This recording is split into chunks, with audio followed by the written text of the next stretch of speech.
volay ni harnak an pek lai sa se di tha u ka tay chang tay tu thon na kan lay a chan a chun volay zot na fa na tile sum le min mai vang zam man se an chem đi lai Giêsu min chon na in Giêsu min sung loi an thế ya ru heo thon na cho an zam đi và lời dấu lo đang nun na bồi pa pe thì na ga tei vulei a tei ni cho ke be mi na dam na aku chu zum na gin i klei na dam na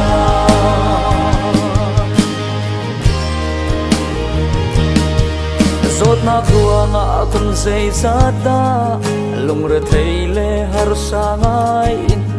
som thum kum riat ni zeng pa dam chang thei dan hei lo si su dot na kan ni cha zong na kan dam na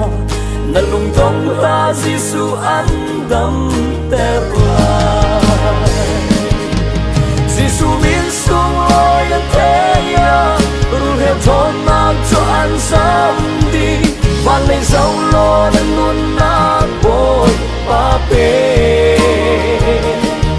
thì na ta te vulei a te mi cho ke be mi na dam na aku chu zum na gin it le na dam la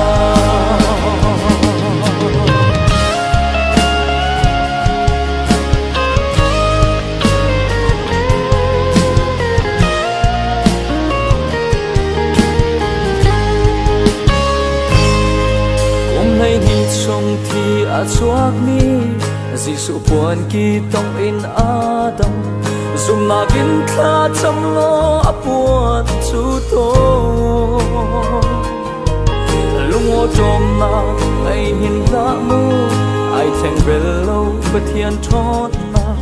thong in zot na chu adam chang na Giêsu min sung loi a te ya ru heo thon na cho an sam đi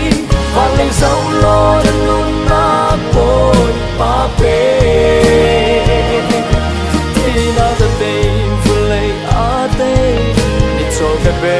ni na dam na aku chu zum na gin i te na dam la